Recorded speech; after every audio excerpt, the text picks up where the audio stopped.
Assalamualaikum warahmatullahi wabarakatuh. Kembali lagi bersama saya Sudiono, calon guru penggerak angkatan 10 dari Kabupaten Sampang. Pada kesempatan kali ini saya akan melakukan kegiatan wawancara dengan mewawancarai kepala sekolah untuk menyelesaikan tugas demonstrasi kontekstual modul 3.1, yaitu tentang pengambilan keputusan dengan mempertimbangkan nilai-nilai kebajikan sebagai seorang pemimpin. Selamat menyaksikan.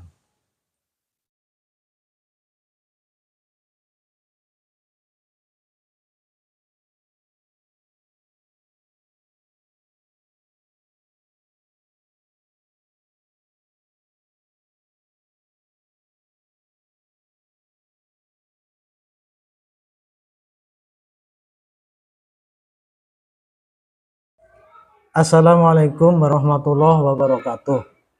Waalaikumsalam warahmatullahi wabarakatuh. Selamat pagi Bu Pompi. Selamat pagi juga Pak Yono. Sebelumnya saya mau mengucapkan banyak terima kasih kepada Bu Pompi yang telah meluangkan waktu untuk membantu saya dalam melaksanakan salah satu tugas yang harus saya kerjakan sebagai calon guru penggerak angkatan 10 Kabupaten Sampang. Mohon maaf karena ini mendadak, tapi alhamdulillah Bu Pompi selalu siap untuk membantu saya. Begini Bu Pompi, dalam kegiatan pendidikan guru penggerak angkatan 10 yang sedang saya ikuti ini, saat ini sudah sampai pada modul 3.1, yaitu tentang pengambilan keputusan berbasis nilai-nilai kebajikan. Nah, salah satu tugas yang harus saya kerjakan dalam demonstrasi kontekstual adalah mewawancarai 2-3 kepala sekolah. Dan salah satu yang harus saya wawancarai yaitu pimpinan di mana saya bertugas, yaitu Bu Pompi selaku pimpinan atau kepala sekolah dari SDN Samaran 1. Adapun maksud dan tujuan dari wawancara ini adalah untuk mendapatkan sebuah wacana tentang praktek pengambilan keputusan yang selama ini dijalankan, terutama untuk kasus-kasus yang dimana nilai-nilai kebajikan saling bersinggungan atau untuk kasus-kasus dilema etika yang sama-sama benar.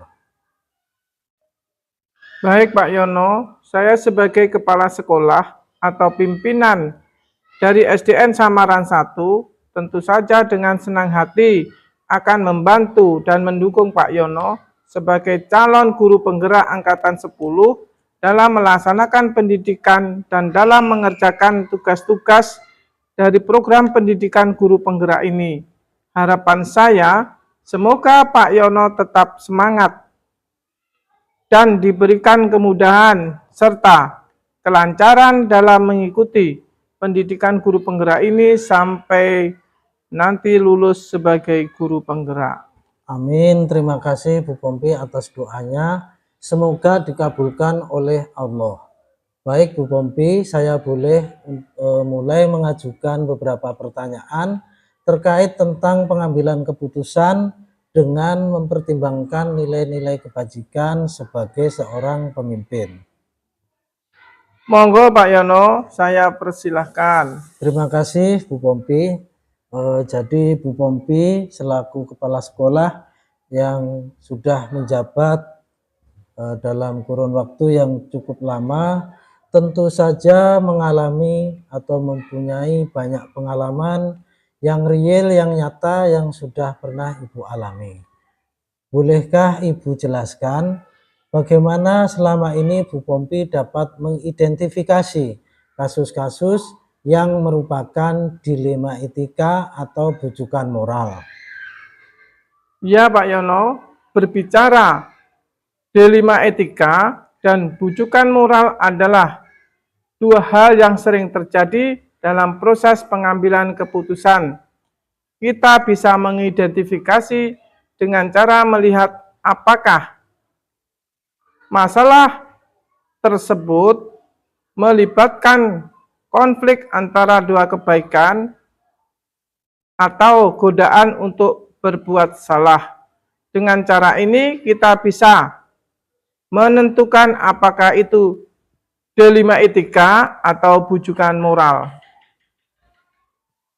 Selama ini bagaimana Bu Pompi menjalankan praktek pengambilan keputusan di sekolah, terutama untuk kasus-kasus di mana ada dua kepentingan yang sama-sama benar atau sama-sama mengandung nilai kebajikan.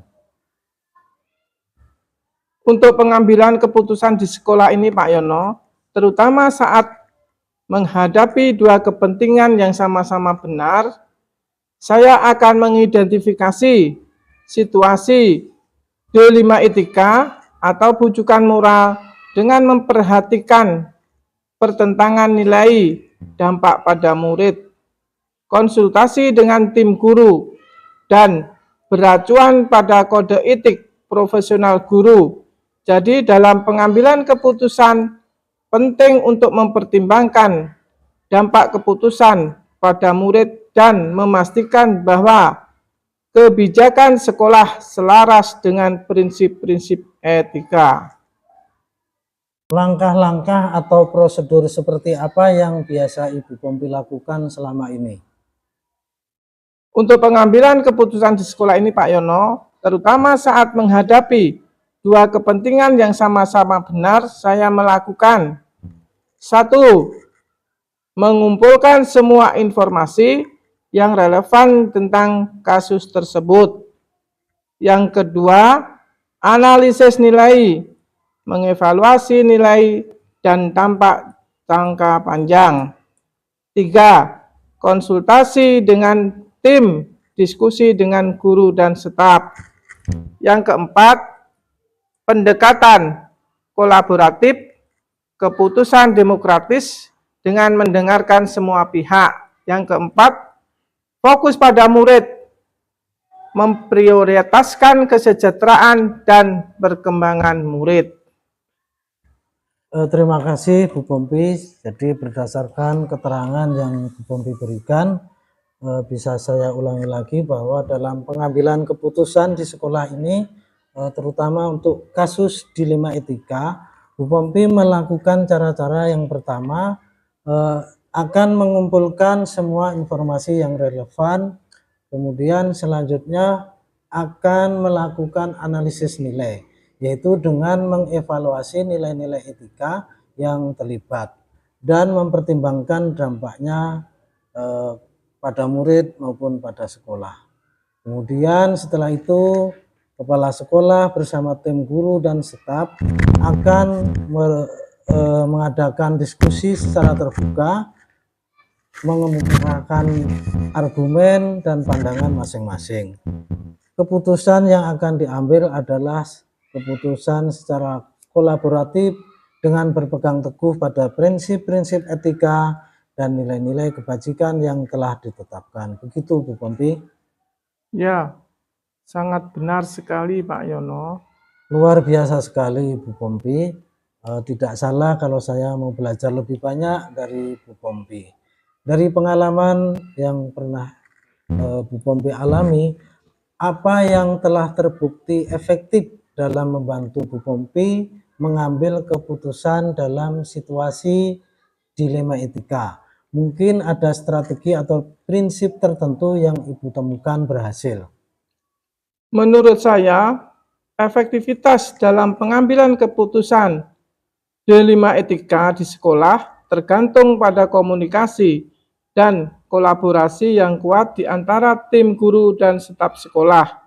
Mereka menemukan bahwa pendekatan yang melibatkan banyak pemangku kepentingan seperti guru, orang tua, komite sekolah, dan jika perlu, murid adalah pendekatan yang berhasil dengan diskusi terbuka dan mempertimbangkan sudut pandang yang beragam. Mereka dapat mencapai keputusan yang lebih baik. Apa yang menjadi tantangan utama dalam mengambil keputusan ketika dihadapkan pada dilema etika? Bagaimana Bu Pompi mengatasi tantangan tersebut? Tantangan utama dalam pengambilan keputusan ketika dihadapkan pada dilema etika adalah menyeimbangkan antara kepentingan individu dan kepentingan sekolah secara keseluruhan. Kami mencoba mengatasi tantangan ini dengan memastikan bahwa setiap keputusan yang diambil adalah untuk kebaikan bersama dan sesuai dengan nilai-nilai etika di sekolah. Mereka juga berusaha untuk melibatkan pihak yang terlibat dalam proses pengambilan keputusan untuk memastikan keputusan yang lebih adil dan berimbang. Apakah Bu Pompi memiliki jadwal atau tata kelola tertentu dalam menyelesaikan kasus dilema etika? Apakah Bu Pompi cenderung menyelesaikan segera atau ada prosedur tertentu yang Bu Pompi ikuti? Dalam mengatasi masalah dilema etika, kami tidak memiliki jadwal tetap untuk menyelesaikan kasus dilema etika, tetapi kami berusaha untuk menyelesaikan kasus tersebut secara segera mungkin, dan untuk memastikan bahwa proses pengambilan keputusan berjalan dengan baik, kami cenderung mengikuti prosedur yang telah ditetapkan, termasuk melakukan konsultasi dengan semua pihak yang terlibat. Adakah seseorang atau faktor-faktor yang biasanya membantu atau mempermudah Bu Pompi dalam proses pengambilan keputusan dalam kasus dilema etika di sekolah? Dalam proses pengambilan keputusan dilema etika, saya biasanya melibatkan tim manajemen di sekolah dan guru-guru yang memiliki pengalaman dalam masalah etika. Mereka percaya bahwa diskusi dan berbagai pandangan dengan orang lain dapat membantu mereka memahami situasi dengan lebih baik dan mencari solusi yang lebih baik pula. Terima kasih Bu Pompi, dan ini mungkin untuk pertanyaan terakhir sekaligus sebagai refleksi dari pertanyaan-pertanyaan yang sebelumnya. Baik Bu Pompi, berdasarkan pengalaman Bu Pompi dalam menghadapi dilema etika, apa pembelajaran utama yang telah Ibu Pompi peroleh? Bagaimana pengalaman ini mempengaruhi pendekatan Bu Pompi dalam mengambil keputusan di masa depan? Pembelajaran utama yang saya peroleh,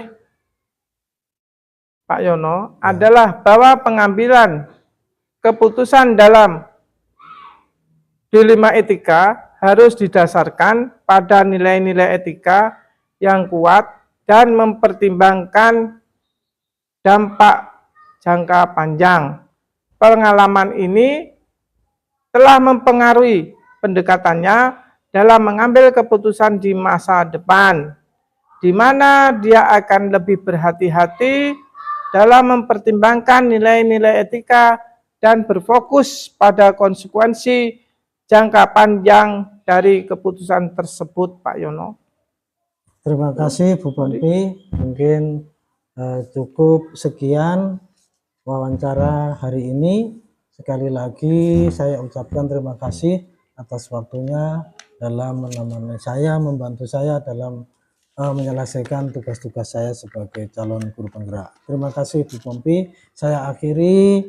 Wassalamualaikum warahmatullahi wabarakatuh. Waalaikumsalam warahmatullahi wabarakatuh. Semoga sukses. Terima Tetap kasih. semangat Pak Yono. Terima kasih Bu Pompi.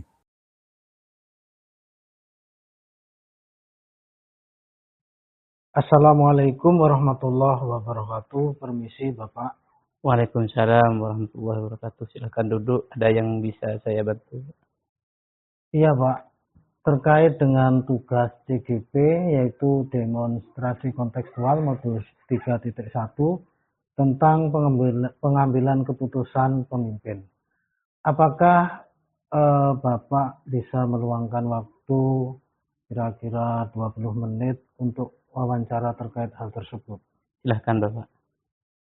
Selama ini bagaimana Bapak dapat mengidentifikasi kasus-kasus yang merupakan dilema etika atau rujukan moral.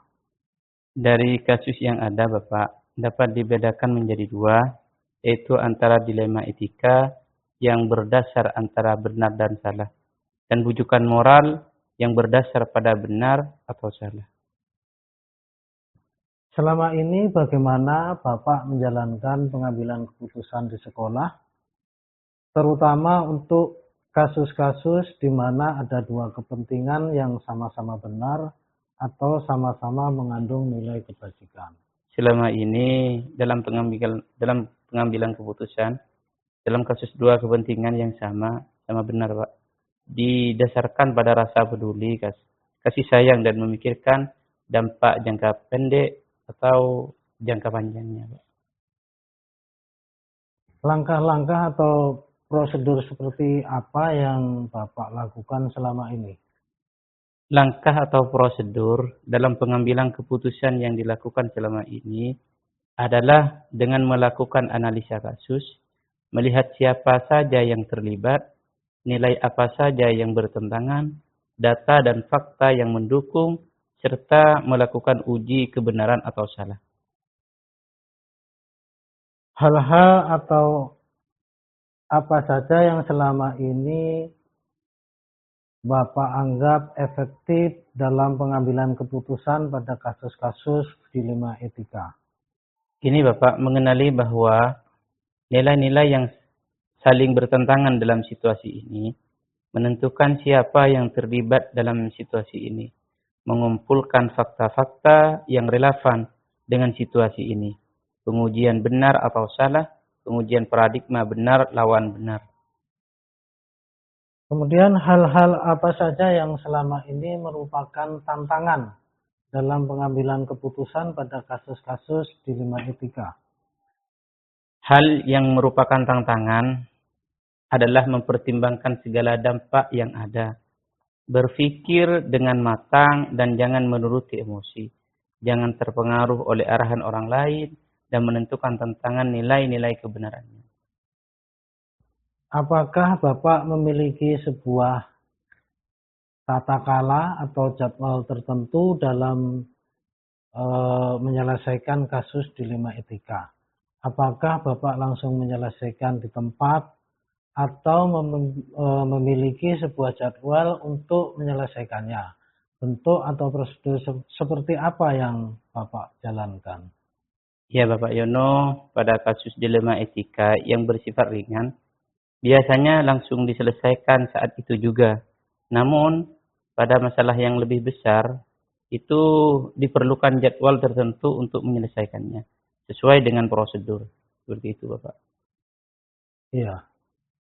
Adakah seorang atau faktor-faktor yang selama ini mempermudah atau membantu Bapak dalam pengambilan keputusan dalam kasus-kasus dilema etika? Ya, adanya seorang guru yang berperan aktif di sekolah, yang memberikan wawasan dan pengetahuan baru berhubungan dengan prosedur pengambilan keputusan dalam menghadapi dilema etika. Dari semua hal yang telah Bapak sampaikan, pembelajaran apa yang Bapak petik dari pengalaman Bapak mengambil keputusan dilema etika? Ya, Pak Yono, pengambilan kami dalam keputusan yang dilakukan dengan mempertimbangkan paradigma dan proses berpikir dalam dilema etika yang selanjutnya dilakukan pengujian menggunakan langkah-langkah sistematis sesuai pandangan Ki Hajar Dewantara, yaitu murid akan merasakan kebahagiaan setinggi-tingginya setelah melaksanakan proses pembelajaran, atau saat ini kita menyebutnya sebagai merdeka belajar. Baik, terima kasih Bapak atas waktunya dalam sama-sama. wawancara ini. Sama-sama, Pak. Semoga dari wawancara kita hari ini memberikan manfaat, tambahan ilmu kepada saya terutama dan kepada Bapak. Ya, sama-sama. Terima kasih Bapak Harino. Terima kasih. Assalamualaikum warahmatullahi wabarakatuh. Waalaikumsalam warahmatullahi wabarakatuh. Ya, Pak.